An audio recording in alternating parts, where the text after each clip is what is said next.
The storm came without warning. Ben Harper stood on the porch of his farmhouse and watched the sky turn black. Lightning split the clouds in jagged lines of white. Thunder shook the wooden boards beneath his boots. He had lived on Verdana 7 for 20 years, and he had seen many storms. But this one felt different.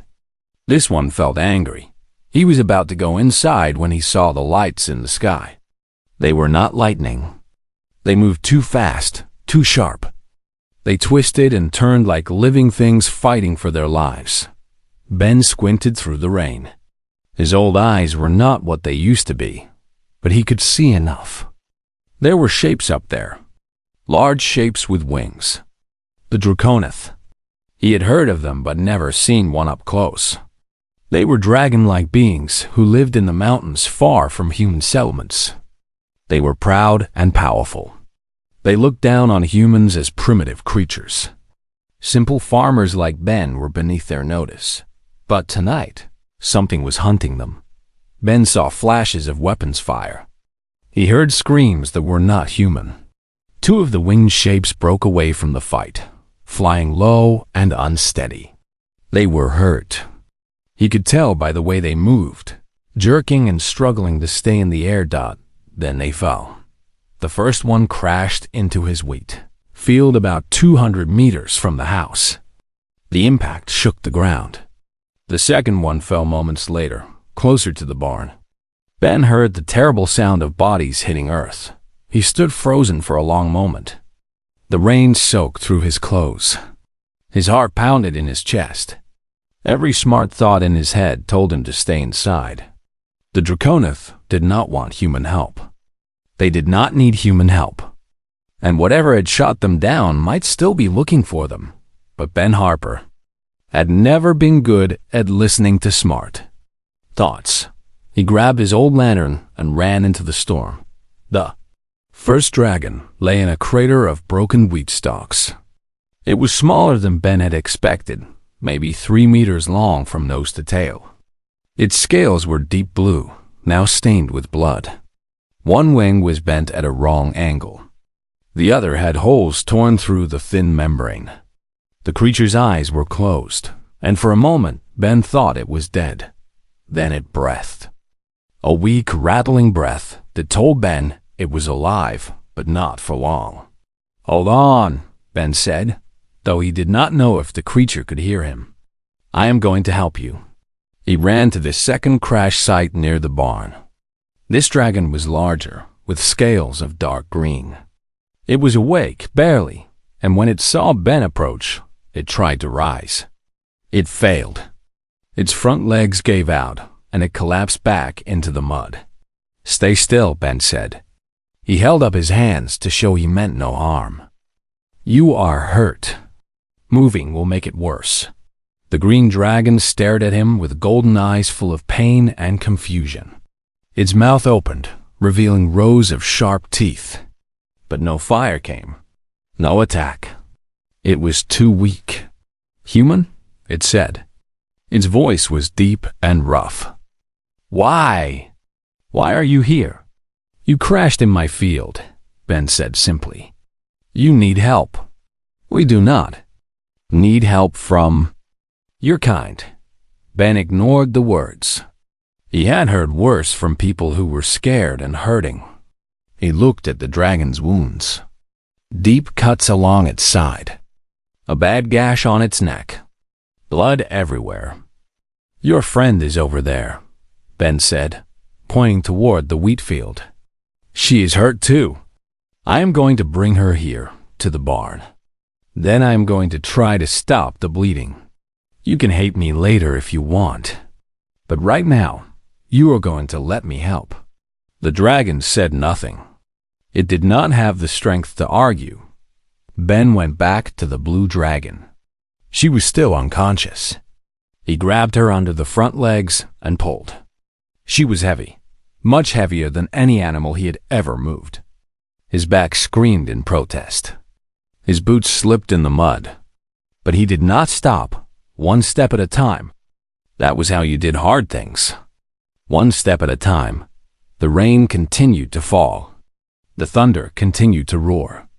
And Ben Harper, a simple human farmer, dragged a wounded dragon across his field that it took him almost an hour to get her to the barn.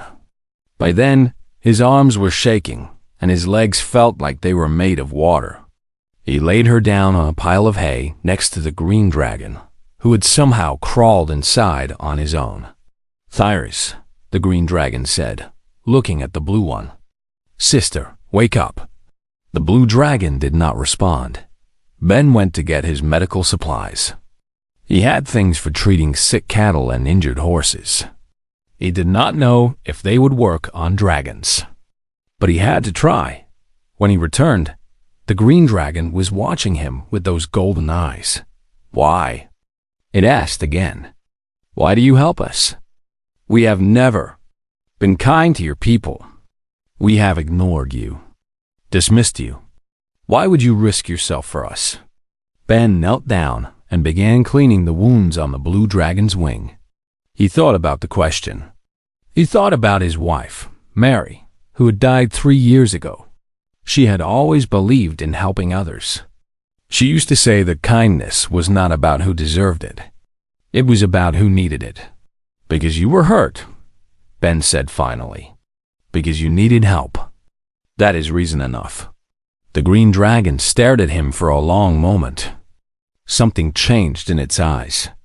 Not understanding, not yet, but something close to it. "I am Kelvin," the dragon said quietly. "This is my sister Thyris. We were escorting a diplomatic envoy when we were attacked. The enemy. They are still out there. They will be looking for us." Ben nodded slowly.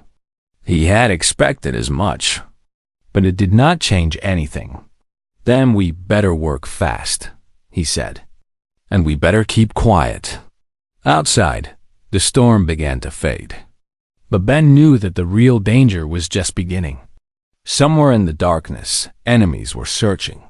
And all that stood between them and 2 wounded dragons was one old farmer with a lantern and a stubborn heart. He looked at Calvin. He looked at Thyris. They were not his kind. They had never cared about humans like him. But tonight, they were under his roof. And that made them his responsibility. Ben Harper picked up his needle and thread and got to work. The journey began before the sun came up. Ben loaded Thyris onto his old wagon. He covered her with blankets and put water bottles near her head so she could drink when she woke. Calvin tried to help, but his injuries made every movement painful. In the end, Ben did most of the work himself. "You should stay here," Calvin said as Ben hitched his horse to the wagon. "This journey will be dangerous. The Vrethik are still out there. And there are other threats in the wilderness. Wild animals. Harsh terrain. You do not have to do this." Ben checked the straps on the wagon one more time. "If I stay here and your sister dies, I will never forgive myself. So I am going. You can come with me, or you can wait here. Your choice." Calvin was quiet for a moment. Then he slowly climbed onto the wagon beside his sister. "I will come. Someone needs to watch your back." "Good," Ben said. "Let us go." They left the farm behind and headed into the wilderness. The land beyond Ben's fields was rough and wild. Thick forests gave way to rocky hills. Streams cut across their path, forcing them to find shallow crossings. The old horse pulled the wagon with slow, steady steps, never complaining even when the ground was difficult. Ben walked beside the wagon, guiding the horse and keeping an eye out for danger. Calvin sat in the back, watching his sister and trying to stay alert despite his own pain. "Tell me about this outpost," Ben said as they climbed a steep hill. "What will happen when we get there?" "The healers will take care of Thyris. They have medicines and technologies that humans do not have access to. She will recover." Calvin paused. "As for you, I do not know how they will react. Humans have never been allowed in a Draconith stronghold. Some of our people may not be happy to see you. Will they hurt me? No. We have laws against harming those who have done us no wrong. But they may not be welcoming. Ben shrugged. I have been unwelcome before. I can handle it. They traveled until the sun was high in the sky, then stopped by a stream to rest. Ben gave water to the horse and checked on Thyres. Her fever was still high. Her breathing was shallow. She opened her eyes once and looked at Ben, but there was no recognition in her gaze. She was lost in her sickness. She does not have much time, Kelvin said quietly. We need to move faster. The horse can only go so fast, Ben said. Pushing too hard will kill her. Then we will not move at all. Kelvin growled in frustration. I feel so useless. I should be carrying her myself. I should be flying her to safety. Instead, I am sitting here while a human does all the work. Ben sat down on a rock and pulled out some bread from his pack. Let me tell you something about being useful. When Mary was dying, I felt the same way you do now. I wanted to save her. I wanted to fight her sickness with my bare hands. But I could not. All I could do was stay with her, hold her hand, and make sure she knew she was loved. Sometimes that is all you can do. And sometimes that is enough. Calvin looked at him with those golden eyes. You have suffered much, human. Yet you do not seem bitter. You do not seem angry at the world. What good would that do? Anger does not bring people back. It does not fix problems. It just eats you up from the inside. Ben chewed his bread slowly. Mary taught me that. She said life is too short to waste on hate. Better to spend it helping others. Better to spend it making things a little bit better than you found them. Your wife sounds like she would have made a good Draconith, Kelvin said. There was something like respect in his voice. In some ways better than most of us. They continued their journey as the afternoon turned to evening. The path grew harder. The hills became steeper. Ben's legs ached and his back hurt, but he did not stop. He could not stop. On the second day, they entered a dark forest. The trees were so thick that sunlight barely reached the ground. Strange sounds echoed through the shadows. Ben kept his hunting rifle ready, though he knew it would not do much against anything. Truly dangerous thought. It was in this forest that they found trouble. The Vrethik appeared suddenly, stepping out from behind the trees. There were 5 of them this time. They blocked the path ahead, their weapons raised. We knew we would find you eventually, the lead Vrethik said. The Draconith cannot hide forever. And your human pet cannot protect you. Ben's mind raced. He looked at Kelvin, who was trying to stand despite his wounds. He looked at Thyres, still unconscious in the wagon. There was no way to fight. There was no way to run. But there was another way. Kelvin, Ben said quietly. There is a path to the left behind those bushes. Take the wagon. Get your sister out of here. What about you? I will create a distraction. Give you time to escape. No. Kelvin's voice was firm. I will not leave you. You have to. Your sister needs you. She needs to reach those healers. That is what matters. And what about you? You will die. Ben smiled sadly. Maybe. But at least I will die doing the right thing. Mary would be proud of that. Before Kelvin could argue more, Ben grabbed his rifle and ran toward the Vrethik. He fired a shot into the air, drawing their attention. Then he ran into the forest, away from the wagon, shouting and making as much noise as possible. The Vrethik chased him. Just as he had hoped, he ran until his lungs burned. He ran until his legs gave out. He led them far from the path, far from Kelvin and Thyres, buying them the time they needed to escape. When they finally caught him, Ben did not fight. He let them take him. He let them bind his hands and drag him through the forest. Because every moment they spent with him was a moment Kelvin had to get his sister to safety. Where are the Draconith? The lead Vrethak demanded. "Tell us, and we will make your death quick." Ben looked up at the creature with calm eyes. "I do not know what you are talking about. I am just a simple farmer." The Vrethak struck him across the face. Pain exploded through his skull. But Ben did not speak. He thought of Mary. He thought of her smile. He thought of her hand in his during those last moments. "He knows nothing," one of the Vrethak said. "He is protecting them. Then we will make him talk.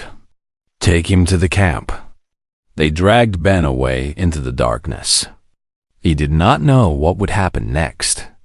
He did not know if Kelvin and Teres would make it to the outpost.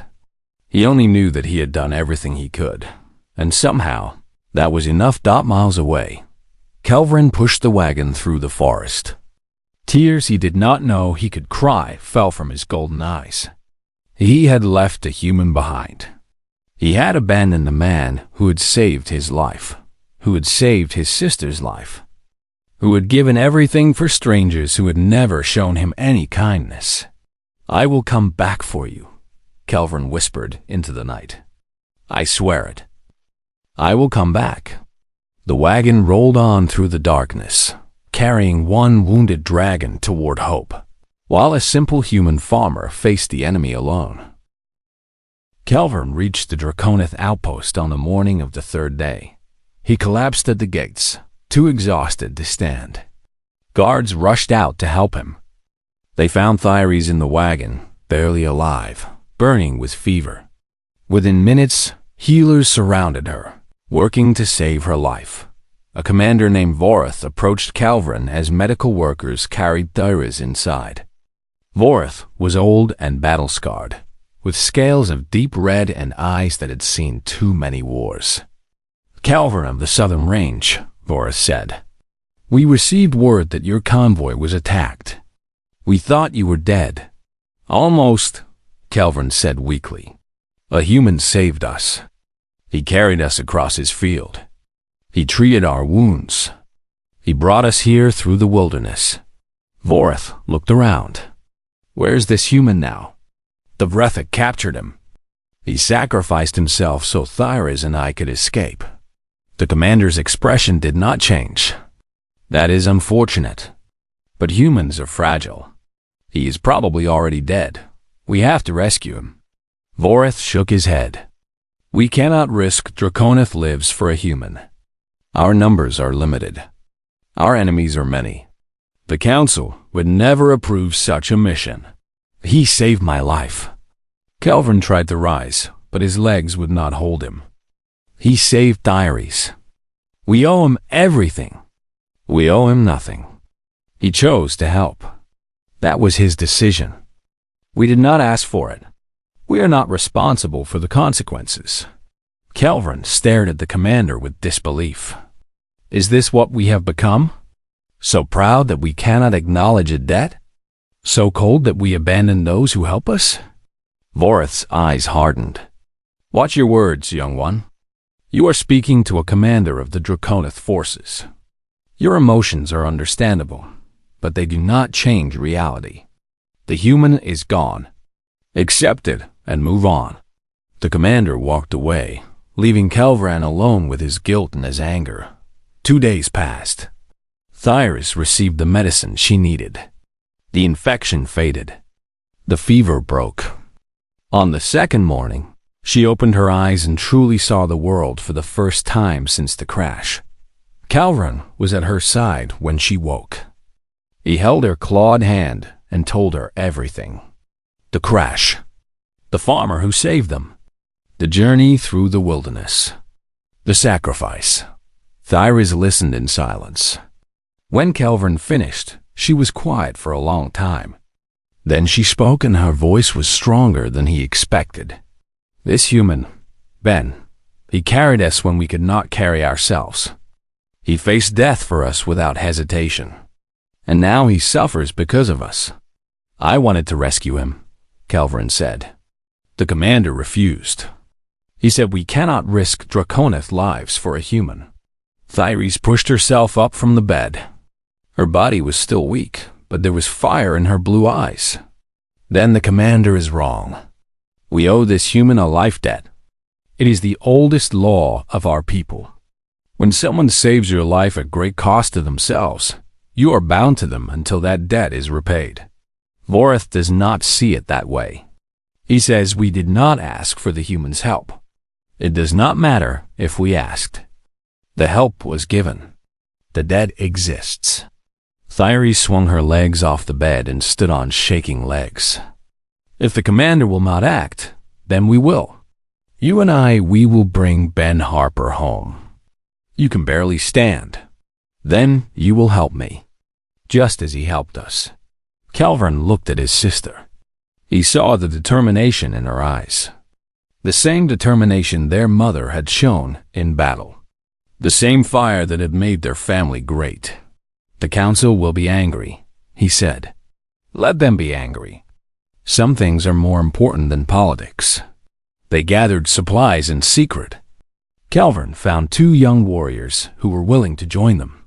Their names were Sethrak and Valindra. Both had heard the story of the human farmer. Both believed that honor demanded action. The 4 of them left the outpost under cover of darkness. They flew low through the forest, following the path Calvin had taken with the wagon. Thyri struggled to keep up, but she refused to turn back. Every time Calvin offered to carry her, she pushed ahead on her own. They found the Vrela camp on the 4th day. It was a temporary base hidden in a valley, surrounded by guards and filled with soldiers. Finding it was easy. Getting inside would be much harder. There are too many of them, Sethrak said. A direct attack would fail. Then we do not attack directly, Thyri said. We create a distraction. Draw their forces away. Then we go in, find the human, and leave before they know what happened. The plan was simple but dangerous. Valindra would set fires on the western edge of the camp. When the guards went to investigate, the others would enter from the east. They waited until nightfall. Then Valindra flew away to begin her part. Minutes later, flames rose in the distance. Shouts filled the air. Soldiers ran toward the fire. Now, Thyri said. They moved fast and quiet. Calvin led the way, his nose searching for Ben's scent. They passed tents and supply crates. They avoided patrols and slipped through shadows. Finally, they found a small cage near the center of the camp. Ben was inside. He was bruised and bloodied. His clothes were torn.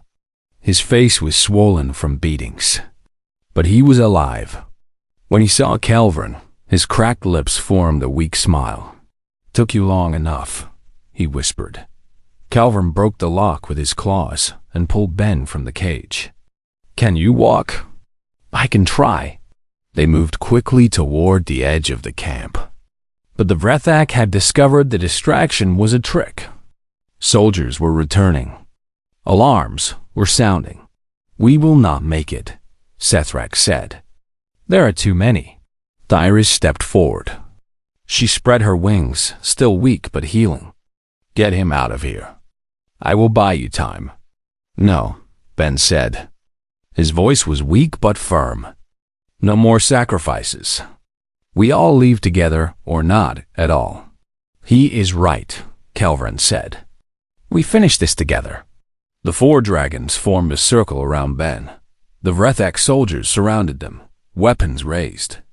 For a moment, everything was still. Then, from the sky, came the sound of wings. Dozens of wings. Hundreds. Calvin looked up and saw them. Draconith warriors, filling the sky like a storm of scales and fire.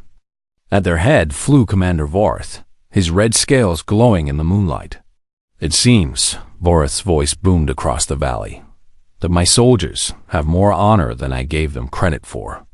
When I discovered they had left, I had a choice. Punish them for disobedience, or admit that they were right." The Draconith forces descended on the camp. The Vrethak, outnumbered and outmatched, fled into the night. Voreth landed beside Calvin and looked at Ben. The human was barely conscious, held up only by Calvin's arms. So this is the human who carried 2 dragons across his field, Vareth said. He weighs almost nothing. He's stronger than he looks, Calvin replied. Vareth studied Ben for a long moment. Then he nodded slowly. Perhaps you were right, young one. Perhaps there are some debts that must be paid, regardless of the cost. He turned to his soldiers. Bring the human to the outpost. Give him our best healers. Tonight he is one of us. As they lifted Ben gently into the air, Calvin stayed close beside him. The human who had saved them was safe now. The debt was not yet fully repaid, but they had taken the first step.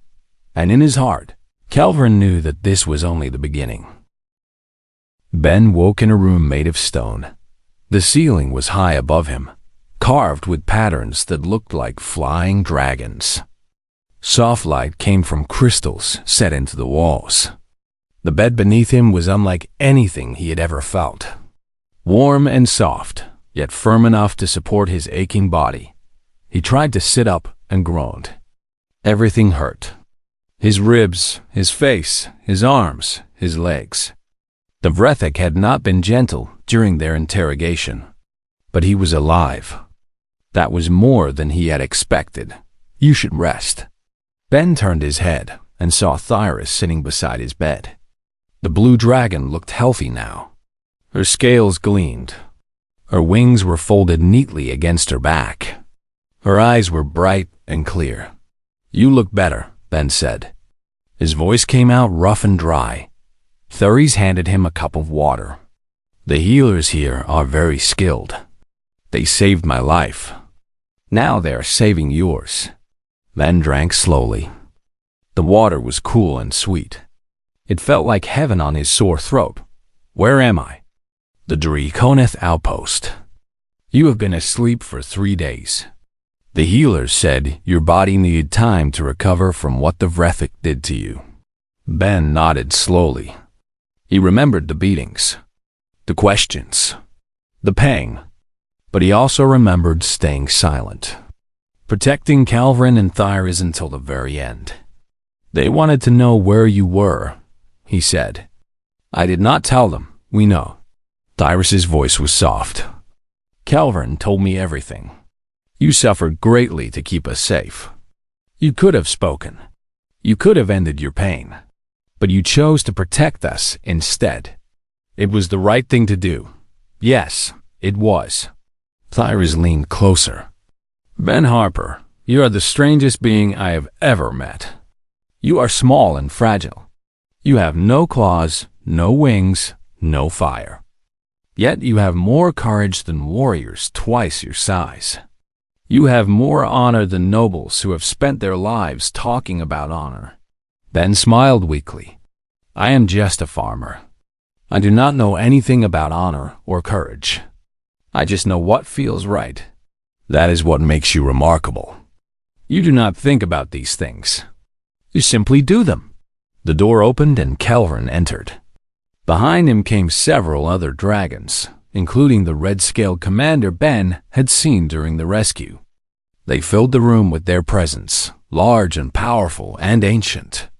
He is awake, Calvin said. There was relief in his voice. Good. There is something we need to do. Ben tried to sit up straighter. What is happening? A ceremony, Calvin said. One that has never been performed for a non-Draconith before. The Red Commander stepped forward. I am Voreth, commander of this outpost. I was wrong about you, human. I thought your kind was simple and weak. I thought you helped Calvin and Thyris for personal gain. I was blind to the truth. What truth? Ben asked. That strength is not about size or power. It is about will, about heart, about choosing to carry others when you can barely carry yourself. Voreth lowered his great head. You showed more strength in those few days than many Draconiths show in a lifetime. Thyris stood and moved to stand beside her brother. Together, they faced Ben. Among our people, Thyris said, there is a bond called Keth Aaron. It means soul sibling. It is the highest honor one Draconith can give to another. It means that our lives are linked. Our fates are shared. Where one goes, the others follow. In victory and defeat. In joy and sorrow. Forever.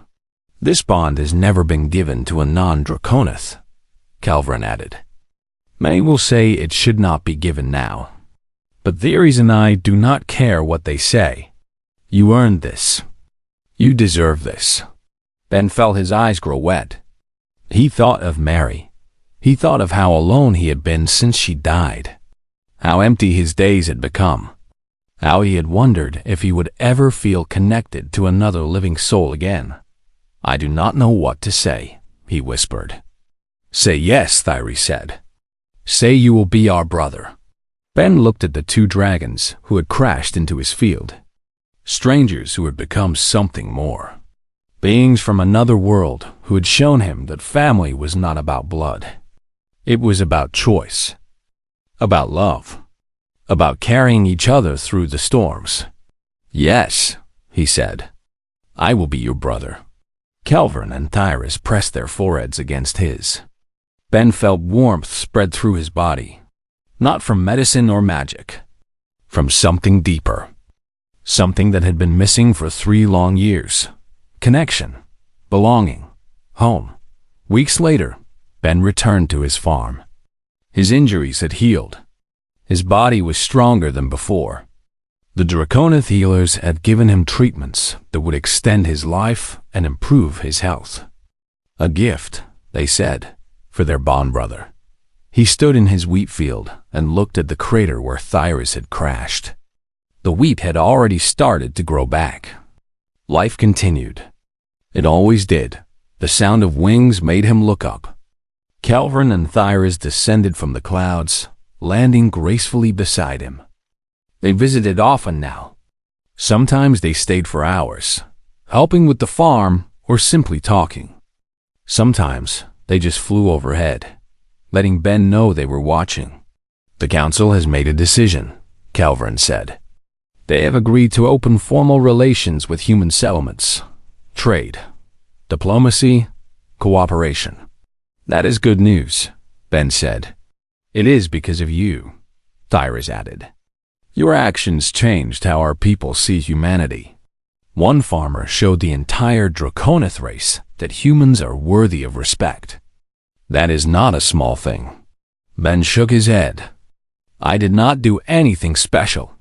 I just did what any decent person would do. That is exactly the point, Calvin said. You think kindness is ordinary. You think compassion is normal. But in a galaxy full of beings who see power as the only measure of worth, your simple goodness is extraordinary. The sun began to set, painting the sky in shades of orange and pink. Ben watched the colors spread across the clouds. He thought of Mary. He wondered if she could see him now. If she knew that he had found a new family. If she was proud, he believed she was. Stay for dinner, Ben said to the dragons. I made soup. It is not fancy, but it is warm. Thyris laughed. The sound was strange coming from a dragon, but Ben had grown used to it. We would love to. The 3 of them walked toward the farmhouse. 2 dragons and 1 human. Bond siblings. Family dot behind them. The wheat field swayed in the evening breeze. The same field where Ben had dragged 2 wounded strangers through the mud. The same field where everything had changed. Ben Harper had spent his life believing he was ordinary. A simple farmer. A quiet man. Nothing special, but sometimes ordinary people do extraordinary things. Sometimes a single act of kindness ripples outward, changing lives and shifting worlds. Sometimes carrying 2 wounded dragons across a field is enough to change everything. The bond that followed would last a lifetime. And beyond Dot in the years to come, stories would be told across the galaxy. Stories of a human farmer who taught the mighty Draconith what true strength meant. Stories of compassion and courage and the power of choosing to help. But Ben did not care about stories. He cared about the two dragons sitting at his table, sharing his soup, laughing at his terrible jokes. He cared about Family Dot, and finally, after 3 years of loneliness, he had found one again. Valor Prime was the most beautiful planet Daniel had ever seen. Crystal towers rose from the ground like frozen waterfalls, catching the light of twin suns and scattering rainbows across the sky. The air smelled clean and sweet, and everywhere he looked, there was order. Perfect gardens, perfect streets, perfect people. Daniel hated it. He had been on the planet for 3 weeks now, and every day reminded him that he did not belong. The Valorians looked at him like he was dirt on their clean floors. They whispered when he passed, calling him names in their language that they thought he could not understand. Primitive, animal, pet. The queen had assigned him quarters near the princess, a small room with a bed that was too soft and windows that looked out over the endless crystal city. She had given him fine clothes in Valorian style, blue and silver fabrics that felt wrong against his skin. She had given him access to rural areas and a communication device that let him speak with the princess whenever she needed him. What she had not given him was respect. That, Daniel learned, he would have to earn. The training grounds were located beneath the palace, a vast underground arena where Valorian warriors practiced their ancient fighting arts. Daniel arrived on his first day in borrowed training clothes, expecting hostility. He got worse. He got contempt. "The human wants to train with us," said Commander Velrun, the Queen's master of arms. He was tall even for a Valorian, with scars on his arms that showed centuries of combat. "Perhaps he can teach us how his species throws rocks at each other." The other warriors laughed. Daniel said nothing. He picked up a practice sword and stepped onto the mat. Velrun smiled like a predator. "Very well. Let us see what Earth has produced."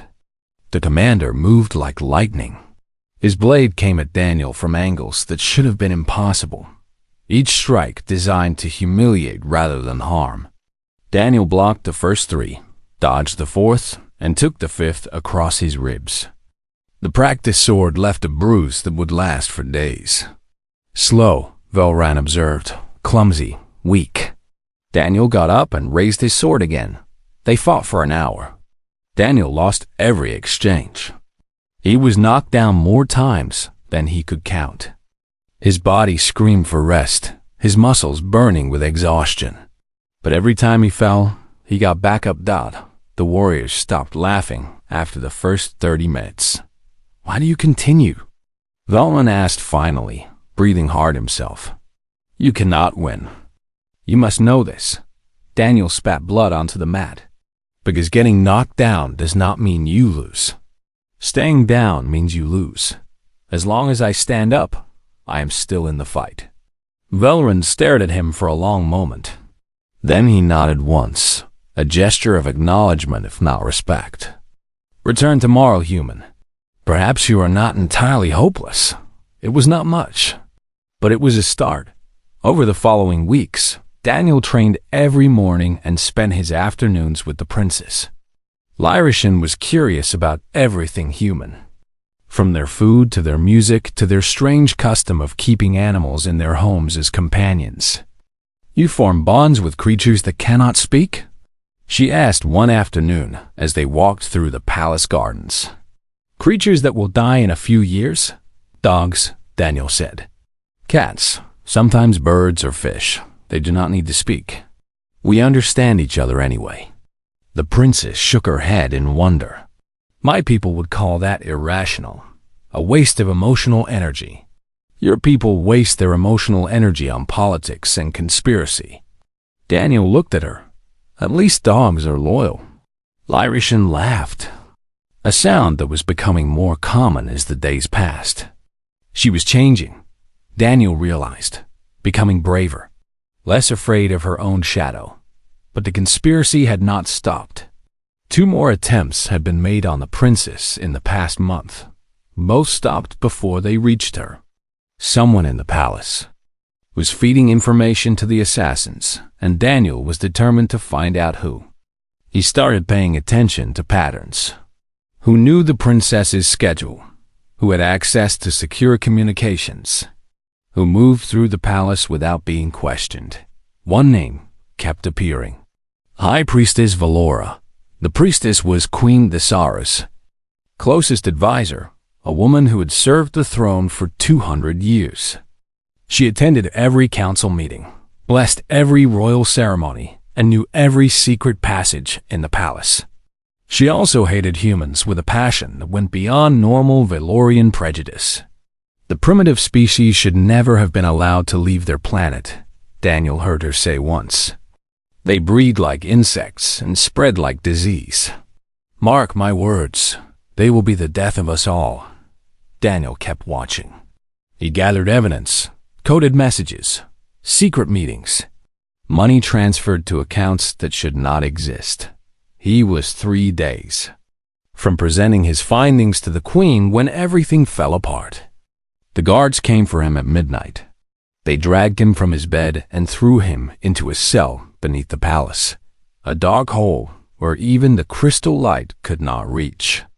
Daniel Carter, said the guard commander, you are charged with conspiracy to assassinate Princess Narration.